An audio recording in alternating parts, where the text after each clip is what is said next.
Okay. Hey, happy Monday, everybody. Welcome to Draglist Live, where we bench race with the world's top drag racers. My name is Bill Pratt. It's great to be with you tonight. And tonight we're so excited. We're joined by Christine Foster, one of the rising stars and top alcohol finding car. I don't know if you can be a rising star after like 5 solid years at least, but glad you're with us tonight. We're going to talk about how Christine balances family, career, and life at over 270 miles an hour. And we're really looking forward to it. Before we bring Christine in, let's go to John. John, how are you tonight? I'm doing great here, Bill, and howdy from Houston, everybody. Please join us on the live chat. I'll take notes and I'll pass your questions and comments along to Bill and Christine. Awesome. Thank you, John. And folks, click the little like, the little thumbs up down below, click the share button. And by the way, you can click that little Draglist logo down there to subscribe to the channel. And but with all that being said, let's bring in Christine Foster. It's so great to have you, Christine. Welcome to the show. Hey, thank you for having me. I'm super excited to chat and talk about everything drag racing and alcohol funny car, something I think most people know I'm super passionate about. And so I just appreciate you guys having me on. Oh, so cool to have you on. And I know it's getting a little, no, it's about 61 today because it's getting a little chillier out here in the east. But tell us what's like out there in Iowa. It's about the same. We've actually had a really strangely warm fall, but I would say like in the last 2 weeks, I mean, you're waking up and it's 40 degrees. I think we had a frost the other day, just an Oh, hour ago. So pretty similar. well, glad that you're still getting a little sunshine and warmth during the day. And yeah, I wouldn't want to be on the Great Plains in the middle of the winter, but many of my family members are, or my wife's side anyway.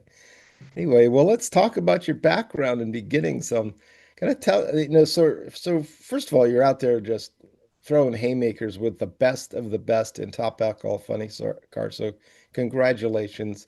Like let's talk about that one run for I know that 543 at 270. I mean, that's literally there's only a handful of racers going that fast. Tell us a little bit about that tune up and how you got there.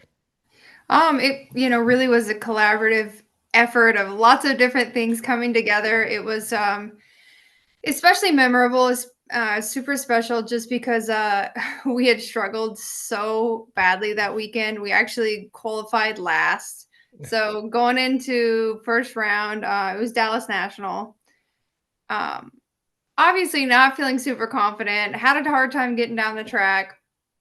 When I left the starting line, I felt really good and I got the round win, so I was super excited. But when my crew got down there and they said I went 540, I went 543. I said, "You guys are full of it. What did I really go?" They're like, "No, you really went 543." So it was just such a cool moment, especially after struggling so badly. Just in general, we had struggled that year, but at that event as well. So it was just for it to go full circle.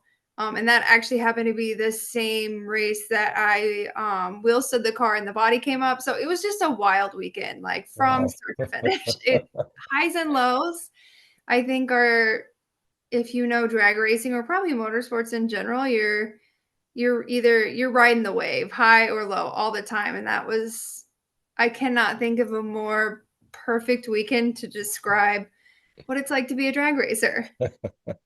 Right. It's for people who hate money and love work, isn't that That's what they say. how's the season going for you this year? So we've had some really good races and some good moments, but we've also struggled some this year too. We've had some gremlins, things that we found, a lot of little stuff getting us. So we did get a race win at Brainerd. Last Congratulations. race, Dallas, excuse me, was a little rough too. So it's definitely been another season of highs and lows. That's kind of I guess how it goes, right? Well, we're on the razor's edge with these cars. You're like running 540s at 270. I mean, the absolute top guy is like not even a tenth ahead, right? And nobody can run that consistently. These cars Right. are, it depends where you are. They seem to be very susceptible to weather and track conditions because it's funny that 560s will get you a win some places, right? And then you just have to be able to tune them down. What is that kind of tuning band, or maybe it has to do with the driving as well, but I know they're terribly difficult to drive. But I mean, what is it? Do you really see like a difference? What affects your performance the most in the top alcohol cars as far as you can tell? I mean, I would say weather and track conditions. Say you have your fuel system right, you have your clutch program, or if we have a clutch in our car now. Hmm. So I can't say much on like the converter automatic side of things, but if you have a good grasp on your clutch program and your fuel program, just overall engine program, then it is 100% track conditions and weather conditions and making the calls accordingly. Hmm. That can be so challenging because you can easily underestimate or overestimate the track and Yeah. it goes terribly wrong. It's just, I mean, it's so challenging and there's so much horsepower to manage. And I mean, sometimes making it off the starting line is the difference between half a degree or a degree of timing. Right. So it's such a narrow window sometimes. And then some tracks are, you know, prepped really good, conditions are good, and that can be a little bit easier. But for the most part, I would say it's definitely reading the track and the conditions and knowing what your car needs. And every car is, I mean, my husband Chris and I have tried to make our cars as close as possible, but they still want different things. Right.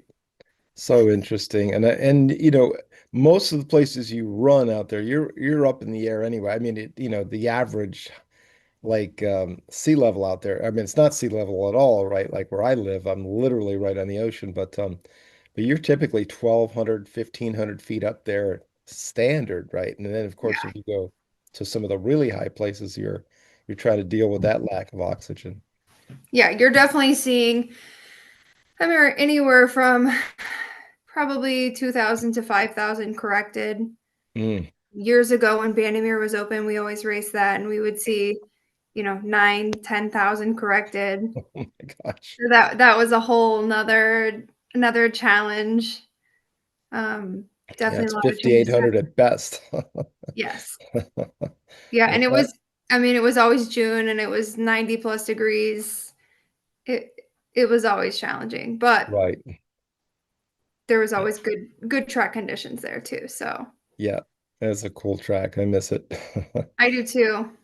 The My the you family really misses it because it was 4 hours from their house, and now I think 9:10 is the closest race. So right. Oh it's my too much gosh. travel.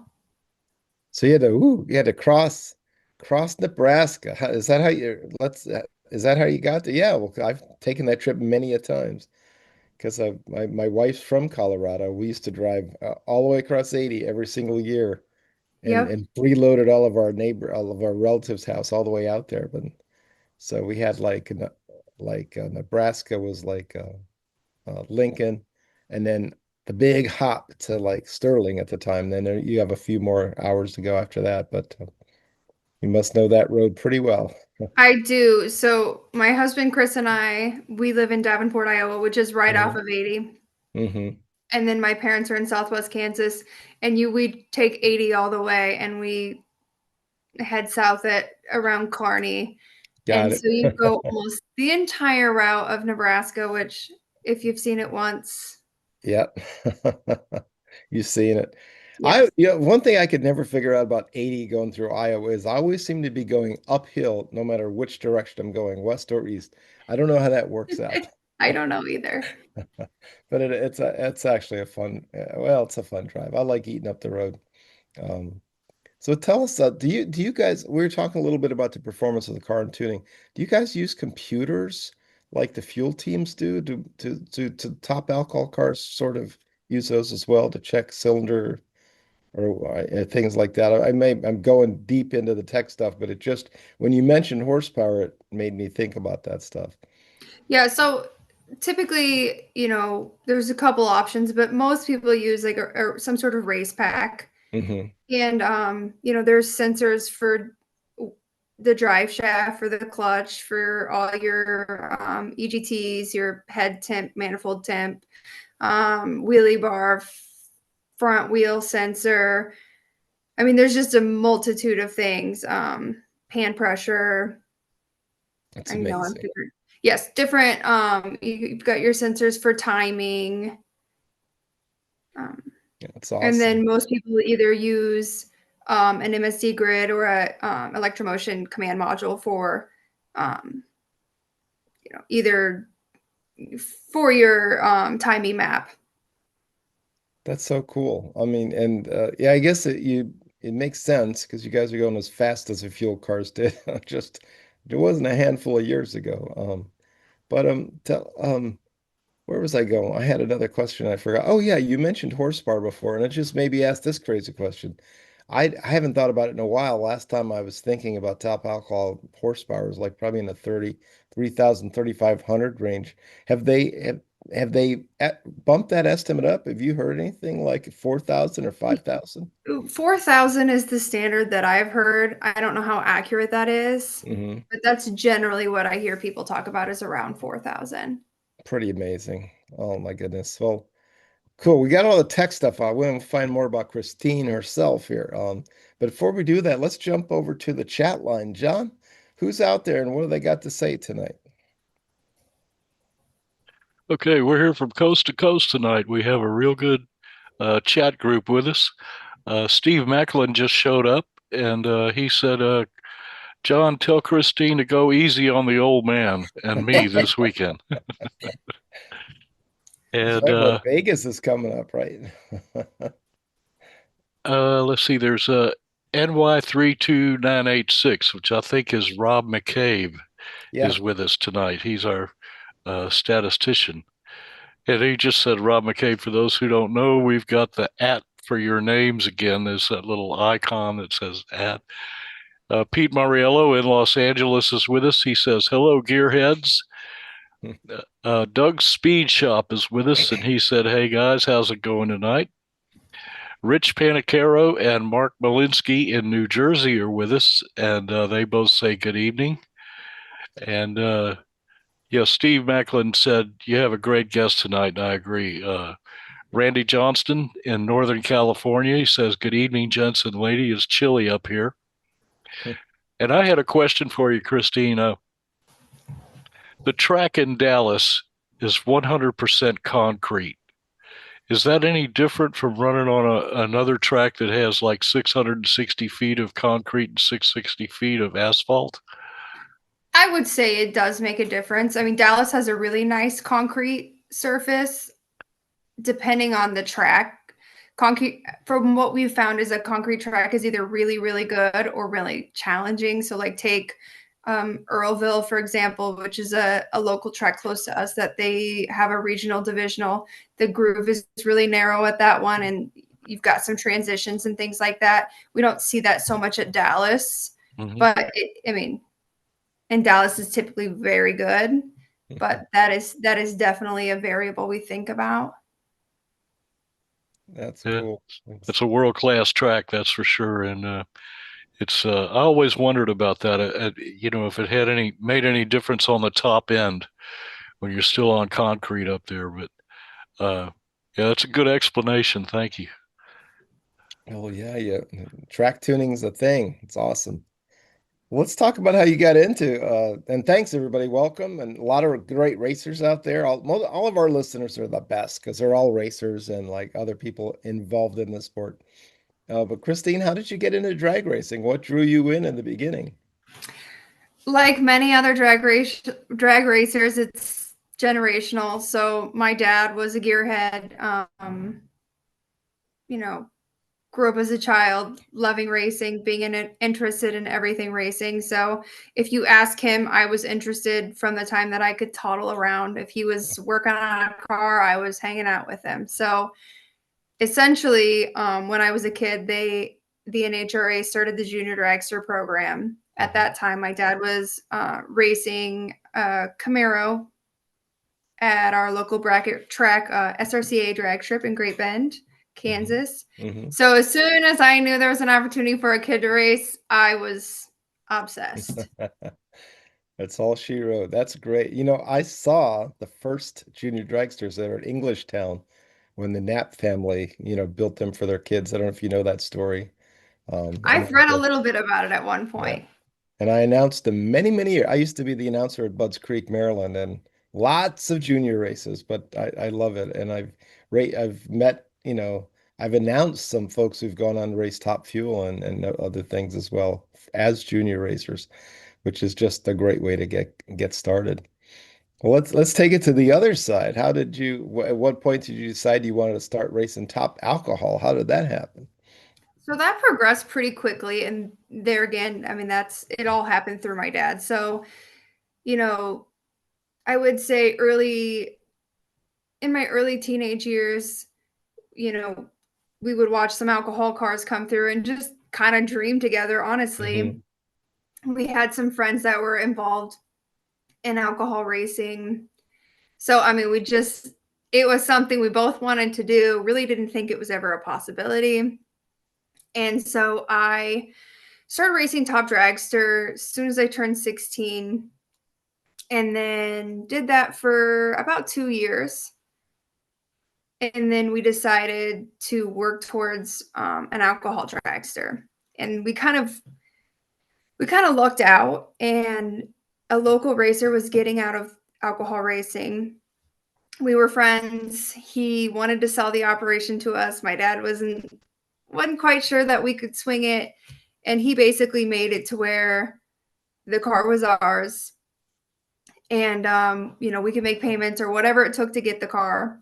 And so, I mean, that's really how I started. So we spent a year with that car in Top Dragster, and then we spent about a year transitioning the car to be alcohol legal. And Hmm. so I licensed in an alcohol dragster at 19. Wow, So it that's happened amazing. it happened pretty quickly. Yeah, that's crazy. The funny thing is the guys and gals running top dragsters these days. I mean, those are basically top alcohol cars from my youth. People were in the 80s and glad to run 610s, at 227, Oh yeah. 230. It's And a unbelievable. lot of those cars are very capable of running 590s. Yeah. So it wasn't like that when I started. I want to say I probably ran 7 flat, 705 the first year. And then when we got the alcohol car and ran it in Top Dragster without a screw charger, Hmm. I want to say I ran 650s, 640s, somewhere in That's there. awesome. That'll do the job though. I mean, for top dragster, if you can, I mean, there's a couple crazy places I think in Ohio where yeah, where the pump spots are way, way, way down there, but 650s will do the job. So, and then you get your leave down as well, right? Of course, coming from junior dragster, all that muscle memory, you're probably pretty sharp on the lights. Is it second nature to you now? It's so we started with a traditional clutch, rev it up to a certain RPM, swap feet, let off the brake. Hmm. And so 2 years ago we transitioned to the two-step with the clutch. So what that looks like for people who don't know, you hold the clutch down, you have a set leave RPM, you mat the throttle, and then you let off the clutch and the brake at the same time. So for me, switching to that, my reaction times got significantly sharper because Oh, good. it just took out that variable of getting the right RPM, trying to bump in while holding the RPM, and then transitioning your focus to the tree. So I Yeah, will say that made a significant difference for me. that's awesome. And is there like a particular, you mentioned you bought off the racer. I'm dying to know who that is, if you don't mind sharing. I bet we have him on the drag lists way back. I want to. Is it a Kansas racer? Was it from He the was an Oklahoma racer. His name Oklahoma? was, Okay. yes, Larry. I want to say Larry Trugot. Oh, I know exactly who you mean. Yeah, yeah. Awesome. So that's Yeah, that's he's where I got my first break. I know I said his name wrong. Actually hadn't thought of thought of him in I forever. bet you it's like Traugott or something, Traugott, something like that. Yep. I'll have to look. Rob McCabe's online. Rob can look it up for us. Yeah. But yeah, he's definitely out there. Oh, that's great. I know. I love the small, I mean, not nobody's small. Nobody's doing this on the cheap, as we all know. It's no matter what level you race at, it costs so much. But I love having like every last person who races one of these cars recorded. I know I'm missing some, but we have like 127,000 entries now, and of course you're Wow. among them, and Larry is as well, and that's really great. So at the time, so was your dad kind of your crew chief, and how did that all go? Was you've already mentioned sort of him being your mentor, but as you got going, who signed off on your license? Do you recall? So I want to say Larry signed off on my license, and then Mike Newkirk also. Mike Newkirk, yeah, Yep. okay.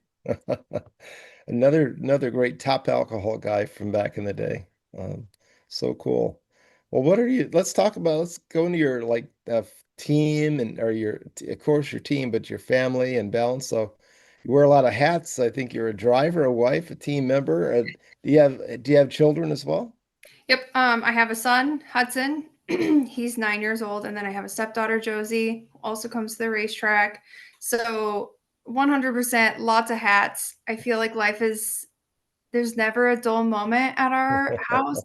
I mean, Yeah, there's January and February feel a little bit calmer, and those are really the only 2 months, and right. even they feel busy. So, wife, mom, drag racer. I am a full-time therapist. Oh, fantastic. Yes, I do a little bit of everything. So I life might is call you later. You take new clients. Well, seriously, it's very important, and it's really nice to hear that you do that. And so we have Shambliss on the side of the car. So is that and that I see the Shambliss roofing on John's great poster here. So is yep. that your husband's business, or how does that work? Nope. So that is my mom and dad's business. Okay. So the car that I drive, my parents, Curtis and Tracy Chambliss, own. And then the car, the red and the black, red, gray car on the Hmm. poster is my husband Chris Foster's car. Okay. So we own the car that he races, and then my parents own the car that I race. Well, that's awesome. I didn't realize that. Yep. Getting something cool, getting something new here. That's fantastic. Yeah.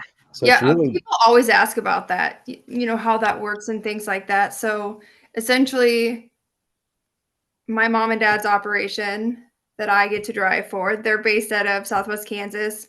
So when I'm driving, I meet my dad, he drives the rig. hmm And then when Chris is racing, we drive our truck and trailer. got it. So two separate operations, but we're one big team. That's amazing. Do you often race together? Do you race both cars together, or sometimes, or just kind of alternate? So I feel like this year we've raced more at the same events than we typically do. I want to say there's usually 2 or 3 events that we race at, but this year we'll do probably 5 or 6 of the same events. So there are nice things about it, and then things that are there's definitely way more going on. We often share crew, or my husband will work on my crew when he's not racing, and it's a lot of people to feed, a lot of organization and planning going into it, but it's good. Well, that sounds great. I want to dive into that a little bit more. But John, do you have some comments from the chat there, bud? Well, I was just going to mention in the graphic that I made for your feature, down in the lower left-hand corner, I put in a picture of you and Chris racing each other, and y'all are together. He has an awesome hot rod, and I think it's great what y'all have worked out. It just looks to me like it's the perfect scenario for this. And I put a top alcohol dragster in the top right, and I think that's you Yep. driving it. Awesome. Good. What else we got on the chat line? On our chat bleachers, as Dina Parisi called them when she was on. I Well, know. Rich Panicaro said you're a very smart girl. Well, thank And, you. And and I agreed. I said she sure is, but for some reason that comment was rejected on YouTube. So Well, maybe not. no, no, I didn't mean anything by that. Just it's I had to agree with what he said. And Hmm. let's see what else we have. Okay, Rob McCabe said uh, Christine and Chris on the entry list for both Vegas and Pomona. Are they also going to run the Lucas Oil Drag Racing Series at Vegas in between those two events? There you go, Christine. What do you say? You have all your We are not. So my husband is out of points races to claim. I want to say I could claim regionally one more points race, but it might move me up one place, and that puts my parents there for 3 weeks, hmm. and they've got a business to run, and it's already a ton of travel, so we decided not to. So we will leave both rigs there. They'll go back to Kansas. We'll go back to Davenport, Iowa. We'll work for, I don't know, 6 days or whatever it is, and then we'll all travel back to Vegas and then take the rigs to Pomona and finish out the year. Awesome. Thanks, Rob, and thanks, Christine. Anybody else, John? We are caught up for the moment. I love it. So take us. So I mean, it's just a feeding a bunch of folks, and I bet you're in the middle of Oh, doing all of it. wait a second, man. Randy Johnson asked if Christine will be at Pomona also for the finals, and I believe you said y'all are going to Yeah. race there. Yes, we are. She'll Yep. be there. Thanks, Randy. Thanks, John. So what's a normal weekend look like, if you can call it that? Prepping the car, prepping the team, balancing home life, feeding a bunch of people, probably setting up hotel. I don't know if maybe you have some of you stay on I don't know how that deal works. Do you get to stay in the So transporter sometimes? we typically, everyone stays at the track. Mm-hmm. So we're like a big giant traveling circus together. Rarely will we have crew that get a hotel. Jimmy Rector tunes both cars right now. Oh, wow. So he doesn't stay at the track, but so Jimmy gets a hotel, everybody else stays at the track. So 2 to 3 meals a day for 4 days. Most of the crew stay in the trailers, and then Chris and I stay inside our toter home, Hudson, as Mm-hmm. well, and then my parents on the same side. So typically, there is, if both teams are there, there is around 14 to 16 of us. Dallas, I think we had Wow. 20 some people. So there was some hotels with that one, depending on Wow. how many people we have at the event. But But so in terms of, go you ahead. have family down Dallas way, don't you? Is that what you were saying a little earlier, before we came Um, on? no one in Texas. There's some, my dad has some family in like Oklahoma area, Gotcha, gotcha. but yeah, no one in Texas. Oh, that's so cool. Well, they're getting it. Well, as a therapist, this next question I don't know about this. The pressure of racing and family life, and when things don't go well, you've sort of talked about that. You talked about the ups and downs. Um, it's really interesting that of your profession. How does that, what do people who don't see you at the races think? I always get a weird dichotomy myself between what I do, IT consulting during the day, and then racing, on many weekends. And people find it interesting in both worlds. How do your worlds touch, or do they? I don't know that they do. I mean, I think that when you work in mental health, if you are practicing what you preach, which I'm a normal human being, so you can't do that all the time, but Mhm. you pick up on the things that you are working with your clients. You definitely pick up on some of those skills and things like that, but I think that I often have people say there's no way you drive a race car or things like that. So it's Right, hard for them to believe it. right. So I mean, they're separate in a way, but I definitely think the two collide in terms of like my identity and my Mhm. personality and all of those things. But yeah, often get the just overall disbelief that the two just don't align. Right, right. Do you have pictures up in your office or do you keep it pretty So I have worked in community mental health and then in the school setting and then back to community mental health very recently. So in the school setting, yes, I just moved into an office last week. So I have nothing hung up right now. But in Mhm. terms of, I mean, I might put some drag racing photos and things like, but otherwise I keep, just generally my family personal life pretty separate just because Mhm. you come to therapy to work on yourself and it's Right, not right, about me. So I wouldn't even want to put something too distracting because I don't want to spend our session because my clients are probably going to have some genuine curiosity that is right, nothing wrong and I want to answer them, but I also don't want to spend our time talking about me because it's about them. right. Can't can't work through whatever you really need to work through. That distraction is the first thing that popped in my head. So yeah, Yes. I totally get it. So well, let's talk about racing mindset and or a mindset rather. But what are the physical most physical and mental challenges you face when you're going up there and trying to hit a light and run the number? I would say, I mean, overall it's 99% mental.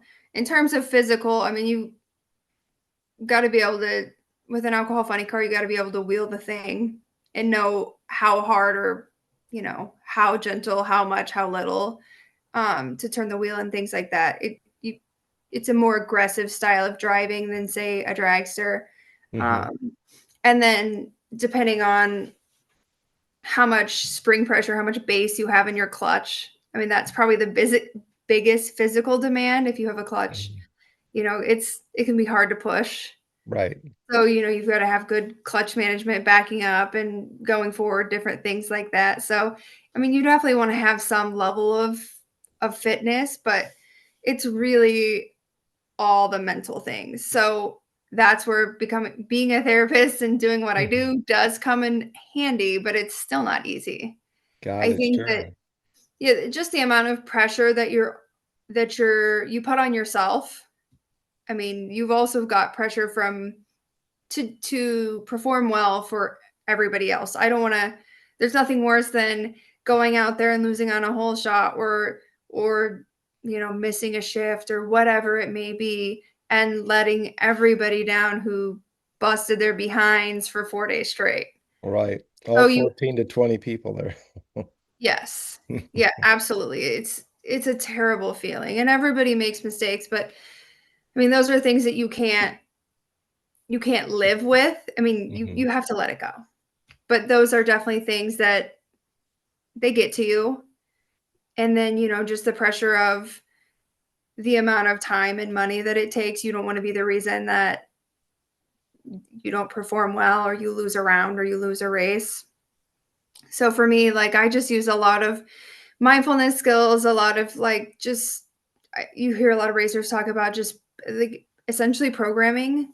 things to train your brain so that your subconscious is doing what it needs to do when it needs to do it. So that's the biggest thing, but definitely not letting the pressure get to you is the biggest challenge.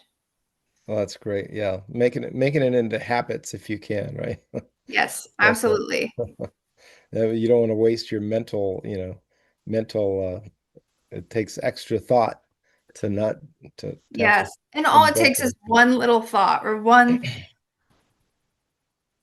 just anything to disrupt and to be late leaving the starting line or late on a shift and back to the technology of things like there's no questioning or lying about whether you were late or early or Yeah.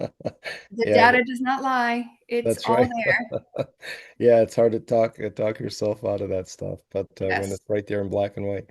Well, Yeah, and sometimes you get anxious and that you think there's been times where I'm like, I come back and I'm telling my dad or I'm telling Jimmy, I was late, and they're like, no, you weren't. And I was like, oh, okay. Like you get in your own head and yeah, gotcha.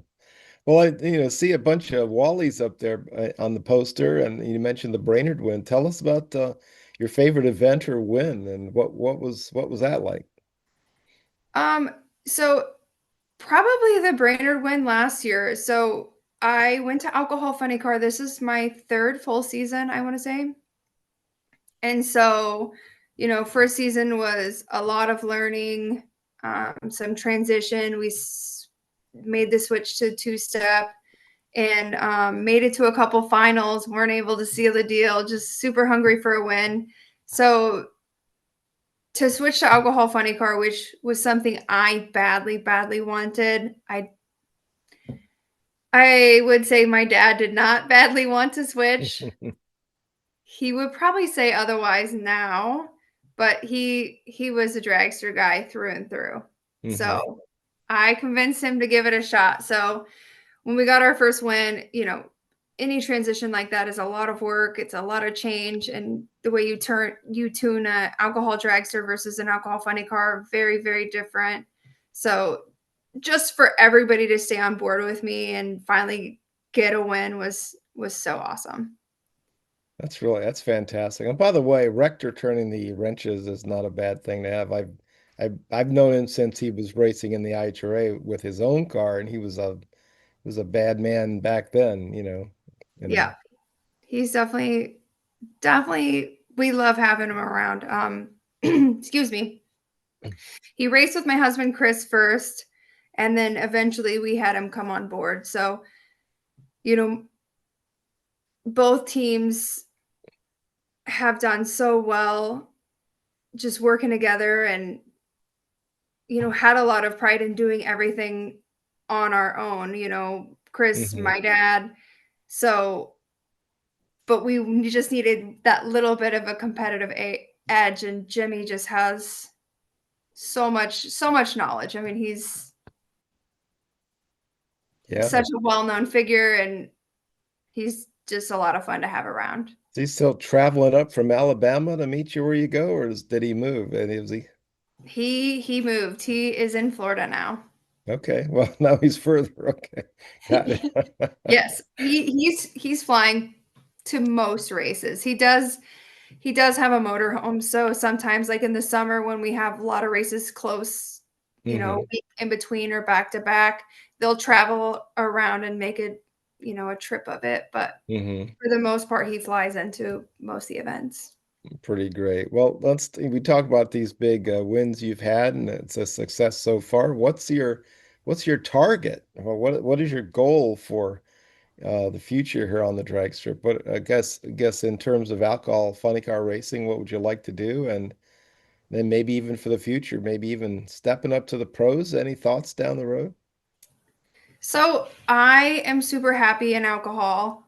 I would love to drive a fuel car, but in terms of like what it would take to like finance and chase the marketing partners and all of those things, I don't really see that in my future. I mean, if a magic genie arrived and I wouldn't say no, Yeah. but I am so passionate about alcohol funny car. It is, I would say, the best class in NHRA drag racing. Obviously, I'm super biased, so take it Hmm. for whatever. But it's just such a big family. The competition, obviously, it's everywhere that the car counts have been low and things like that. But the competition that is there is so good, and the class is just one big family, and I just love everything about it. It's highly competitive. They're so fun to drive and all the things. So I'm super happy where I'm at there.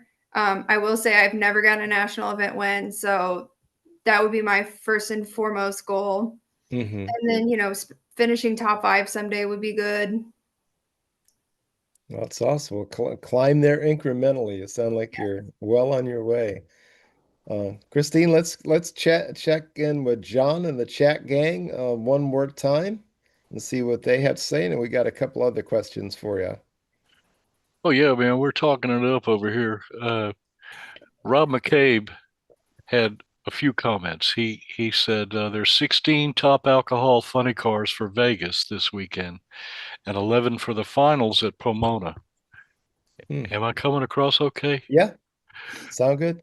Okay, he says obviously a couple of more weeks to add more entries to the finals before the cutoff. He said, I would like to see the Fosters make the trip to here in the Northeast for some events. And then he said, I know it's a little tricky from Iowa, but after seeing Bob McCosh make the trip to Lebanon Valley and Epping Lucas Oil Drag Racing Series, anything is possible. And he Yeah, added an LOL to that. that was a surprise for sure. Let's see. Well, hang on, Christine, Dave, how far east have you come? No, Charlotte. Charlotte, well, that's about as far east as you can get, Yep. so pretty I great. guess you can go a little bit northeast to um, Yeah, Pennsylvania and things like yeah. that. But Rob lives up by Lebanon Valley, okay, so so maybe pretty one great. of these days. yeah, This year was, like I said, highs and lows, both cars. More lows for my husband with a couple accidents, and Oh my. it was a crazy season. So to do as much racing as we have, I am shocked. Never would have imagined that we would have been able to power through it, and so definitely maybe something in the future. But Nice. Well, we'll keep our eyes out for you. John, what else? Yeah, by the way, in my home track, like not 12 miles south of here, is getting an NHRA national event next year. So see if we'll bring NHRA oh, back in to the Maryland, Georgia, Maryland International Raceway, plus okay. Georgia. Yeah. But yeah, we haven't been NHRA since '89 or so, whenever we were running divisionals down there. And anyway, John, enough about me, but John, what are you? Who else we got out there with a final thought for Christine? well, Dave Wesolowski asked if he missed Christine talking about that huge wheel stand in Dallas. Well, no, you haven't, Dave. So maybe Christine wants to fill us in. Sure, yes. So I feel like that's my claim to fame because that's how everybody knows me. It was the semifinals at Dallas. Essentially, I went up there, staged, got on the two steps, swapped feet, and I seen the sky. And I was like, okay, my first thought was, did they not latch the body? And then I'm like, duh, I'm looking at the sky, not the body. And so, I mean, I went to hit the chute. I guess that was just instinct, and the body went right as I put my hand over. So that was a little scary. And then it came down and pretty rough. And essentially the tabs on the rear end for the wheelie bar broke and it just snapped right at the hit, and that's all she uh, wrote. what did that wheelie bar computer measurement say for that one? I wonder. That's what can you do, man? The car's gonna do what it's gonna do, and you just gotta hang on and It, control it. yes. And I mean it went as well as it could have went. You Mhm. know, probably that was the best time for it to happen. I mean, it was unfortunate. And actually, we were able to, because the car was for sale, because we were purchasing the car that I ran, Mhm. um, that I'm running this year. And Well, Dave, so, oh, go ahead. yeah, they were able to front half the car, repair it, and it was good as gold. So, Great, awesome. Well, Dave All right. also asked if you have any plans to race some IHRA events in the future. so we are talking about that. So there's a good possibility you'll see one or maybe both of us at some IHRA events. It really depends on what the schedule looks like and how they align with whatever series that we're chasing. We would have liked to have ran some IHRA with Chris's car for sure, but with the two accidents and the crazy schedule, it just didn't happen. So good Mhm. possibility you will see us at some IHRA events in the future. Right. Nice. Well, Dale and Lisa Broderick just showed up and they said, good evening, everybody. Howdy, So howdy. we got a good crowd here from coast to coast. I love it. Well, thanks for joining us, everybody. Appreciate it. And Wow, let's go on. Let's see. I do want, where are we at? Well, we're getting close, man. Time flies when you're having fun. But I did want to ask, where can folks follow along with you and Chris's racing? Are you on Facebook or Twitter or elsewhere? Primarily Facebook, so you can follow Foster Racing and Chambliss Family Racing on Facebook. Okay, awesome. There's some Instagram stuff out, but I'm not super active on Instagram. So if you want to be in the know, Facebook is definitely the place to go. Got it. Oh man, look out, Meta's gonna want to copyright that. Sounds good. Um, one thing I did always want to toss to you is do you have any sponsors or other folks who helped you out that you want to give some shout outs to while we have you? Um, in terms of people that have helped us out, it's so many people have helped us out this year and over all the years that I've been drag racing. So, Chambliss Roofing, primary sponsor on my car, Maxima Racing Oils, Hoosier, VP's helped us. Chris has got HL Construction on his car, Motorsports Unlimited. So, a, a, quite a few people out there helping us and making sure we can stay on the track because just like everything else in the world, it is became um, just crazy, crazy expensive. You Right. know, when we first bought a supercharger when I started, I want to say you could get a screw charger for 5,000. They're selling for 22.5 used now. So That's it's great. just So crazy. it is just a whole nother world. And so Chris and I both have been so blessed to have a lot of support and, you know, help from my family, help from Jimmy Rector. Just like I said, I can't say anything but thanks. And I just feel really grateful and blessed. Sounds so great. Well, before we say farewell, Christine, it's been so much fun talking to you. Any words of wisdom for young gals or guys as they're trying to achieve their dreams going forward? Well, I would just say go for it. Don't let things that you think are a big deal get in the way because they're probably not. If you're interested in drag racing, another um, another wonderful thing about the alcohol classes we're super accessible. If you want to get into drag racing, come in the alcohol dragster and alcohol funny carpets. Somebody will put you to work. Somebody Hmm. will teach you about it, introduce you to people. I mean, it's a really, really open network of people that want other people to get involved with it. So don't think that you can't come and get to know people or be part of it because there are so many teams out there that would allow it, and that would be a really, really great place to start. Awesome. What perfect words for folks out there. We need to get the next generation going. Well, Christine Absolutely. Foster, thank you so much for visiting with us tonight. Wishing you all the best in Las Vegas and in Pomona, and have a wonderful, wonderful end of the season, and hopefully, get both cars all fixed up and ready to go, and then hit 26 like a house of fire. Absolutely. Absolutely. Looking for things to be bigger and better than ever in 2026. And we've got my son Hudson and a new junior dragster too. So I'm really excited Woohoo! to see where he goes with that. And yeah, I appreciate you guys having me. This was so much fun. Well, thanks for visiting, ladies and gentlemen. The great Christine Foster, top alcohol funny car, living life at 270. Have a great evening. We'll see you somewhere down the road. All righty. Thank Bye you. bye. All right, let's say farewell to Christine, and let's turn it over to Johnny B for this week's JB's Take. John, take it away. Thanks, Bill. I wasn't able to secure a slot for Racer of the Week this time, so I decided to deliver an outline of my 55 years as a pro musician. It's impossible to describe all those years into a 5-minute segment, so I'm going to condense the basics and hope it floats with y'all.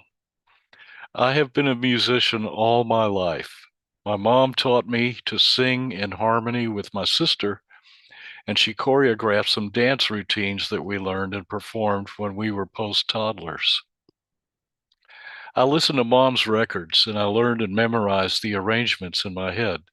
Frankie Lane, Perry Como, Hank Williams, Enrico Caruso, Eddie Cantor, K-Star, Doris Day, etc. I started playing piano when I was 5 years old. I took 10 years of piano and music theory lessons from Sister Brainerd at the Dominican Convent's Music Conservatory in Galveston. Now, Sister Brainerd is a towering musical presence in my life. She was a musical genius. She often used profanity mixed with her Catholic dogma, but she pounded her methods into my head, and it became part of my DNA for the rest of my life. She and my parents wanted me to be like Liberace, and they shoved Tchaikovsky down my throat, but I wanted to be like Fats Domino. I secretly played blues when I was alone. That music brought great visions of love and happiness to me. When I was 16, my dad walked in and caught me playing an Alan Price blues piano solo, and he said, "No more music lessons."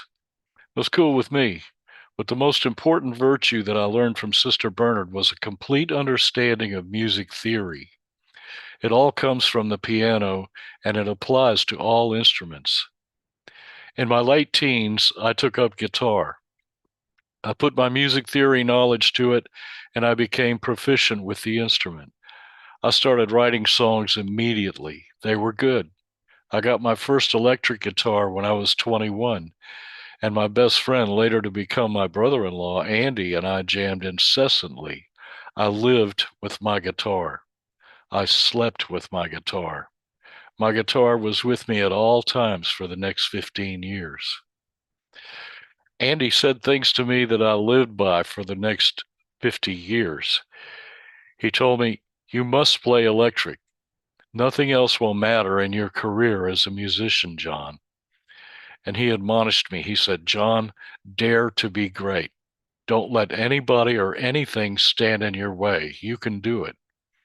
I took his words to heart. I knew that I could play all the instruments: guitar, bass, drums, keyboards, and vocals. I played in more than a dozen bands on all those instruments. I played in all styles. I wrote 100 songs.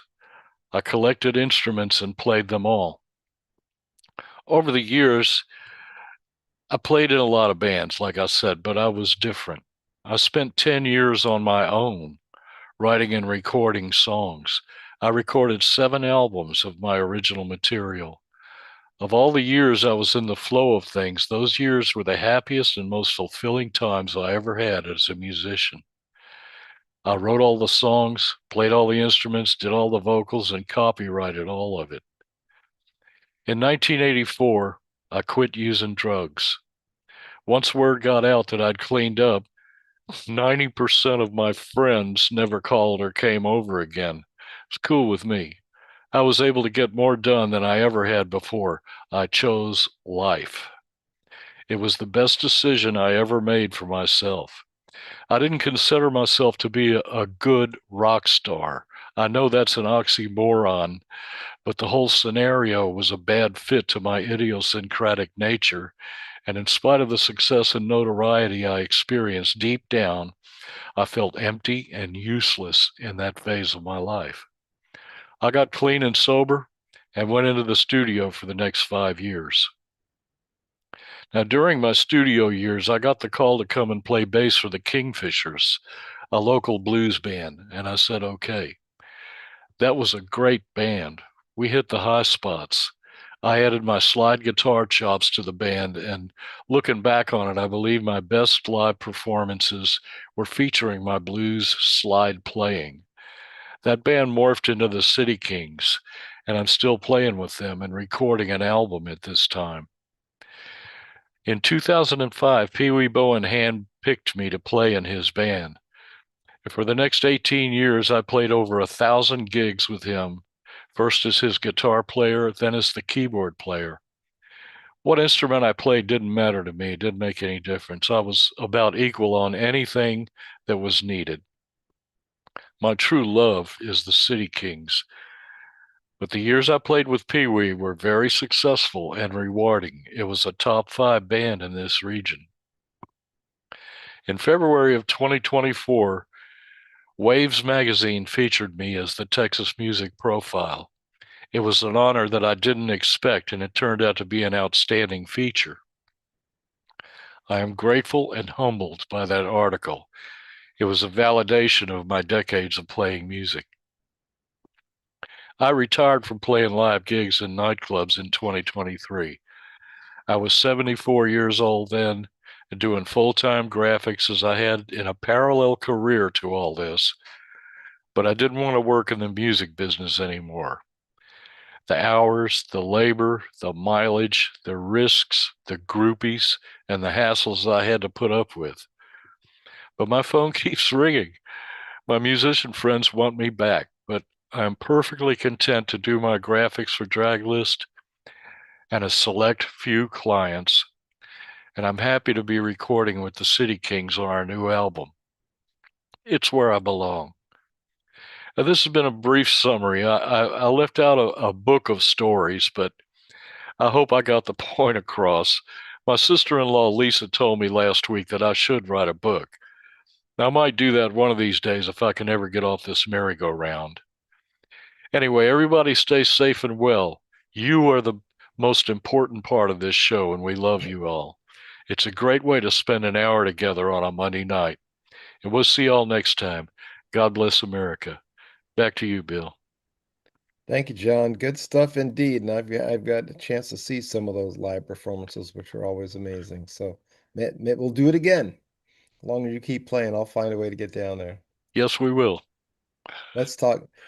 And I do have to ask everybody's pardon. I do have a little bit of a cold. I'm better now, but I was terrible on Saturday. And I was sort of like a little coffee here to help me through. But I mostly made it through. So anyway, hope you're all doing well out there. I want to send congratulations to Cindy and Steve Gibbs. They had a really great Nitro revival out of Bakersfield.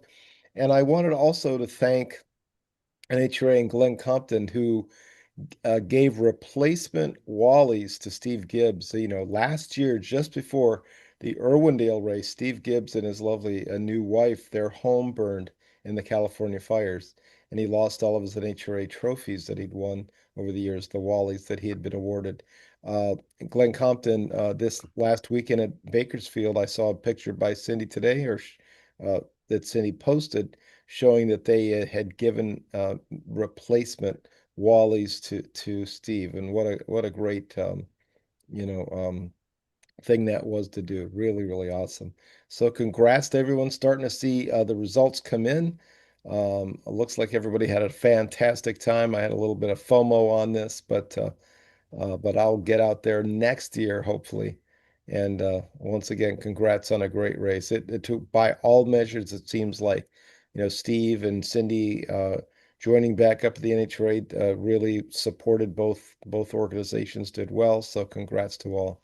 And I'll be looking at Facebook to see all the cool photos and stuff. Saw our buddy Richard Shute put up some amazing shots today, 76 of them to get started. I didn't get a chance to look at them all, but I'll take a peek a little bit later. Anyway, let's move on to the upcoming guests. Thanks to Miss K and Mr. Pete. No, no, next Monday night, Andy Morocco from the Street Legal Drags there in California will be joining us talking about that great place, and that's really awesome. They run on a very short track, and you never know what's going to show up. So Andy Morocco coming up next Monday night. And then on the 10th, Paul Conlon, the Boston Monkey, is going to be joining us, the top alcohol funny car racer. But I've known him for over 20 years and first met him back around 2002 when he was racing the Boston Monkey 48 Fiat Altered. So really, really great guy. So Paul's joining us here the following week. So on the 10th and on the 17th, Stephen McLean, the Mill Road Boys, Chevrolet powered top fuel dragster, nostalgia. I'm looking forward to talking to Stephen. On the 24th, Radio Bob joins us. Robert West with his terrific internet radio station, Radio Bob, joins us.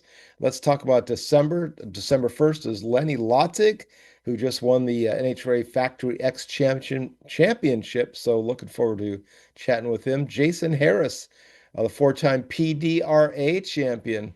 If you like fast door slammers, that's a couple of weeks you want to hit. So December 8th is Jason Harris. December 15th, Justin Schreifer, the funny car racer, will be joining us. The 22nd, we're not going to have a show. It's Christmas week. Hope you enjoy it with your loved ones. I certainly plan to. December 29th, we're going to talk to Teddy J. Say of Say It Loud Motorsports. He's got a great funny car that Billy Meyer took a spin in down at Ennis this last race. And now announcing January guests and one from February for the first time here, announcing these on January 5th, 2026, kicking us off for I think is going to be our 26th season or our 16th season, I guess, if I do my math right. Richard Gadsden, the pro stock motorcycle racer from the NHRA who's been doing so well this year. Richard Gadsden joins us on January 5th. On January 12th, we're going to talk to Scott Woody Woodruff of the International Hot Rod Association. We asked Christine about racing in that series. Big, big, big movement from the IHRA this last year. Looks like it's going to continue into 2026.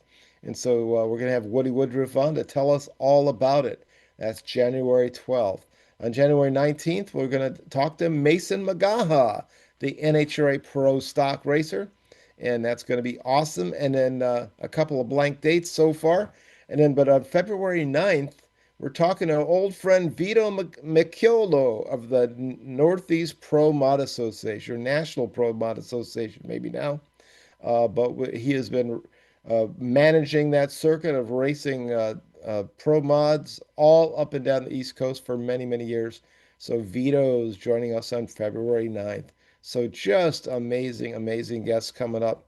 I mean, the hits keep coming. I mean, Kay is working so hard. Pete's jumping in there with some amazing guests as well. And I mean, we're like, gosh, we're like 2 months out. So we will get all the save the dates out and look forward to having those folks on. But pretty cool stuff. Going on to those we lost, folks, just one to mention this week. Charlie Graff passed away on October 25th. Charlie was a long time, well-regarded super stock Chevy racer. And farewell to Charlie. Our condolences to his family and many, many friends. Um, and with that, I think I'm out of content. John, any final thoughts on the show? Whoops, we got you muted, my friend. Sorry about that. Here we go. I really enjoyed this interview with Christine. She's a fascinating person, and she's got a great life. I mean, what she's doing is what we'd all like to be doing. Mm-hmm. And I'm just really happy for her and Chris, and I wish them the best of success in the future, which I know they'll have. And this has just been a fun show, man. I have a great time every Monday night getting with y'all. And next week I have a racer of the week that's really gonna blow your mind. He's really a cool guy. Cool. All right. Thank you, John. Appreciate it. And thanks to everybody who joined us on the chat. We do want to thank Christine Foster, who was amazing. So much fun to talk with her. John Bachman, of course, my brother, Kate Turkelson, Pete Moriello, Rob McCabe, who was on with us tonight, David Oakes, Mel Bashir, Ron Toombs, John Mernon, and Jeff Gilder, who gave us our start back in the day. Thanks at heaven to Danny White, the big man.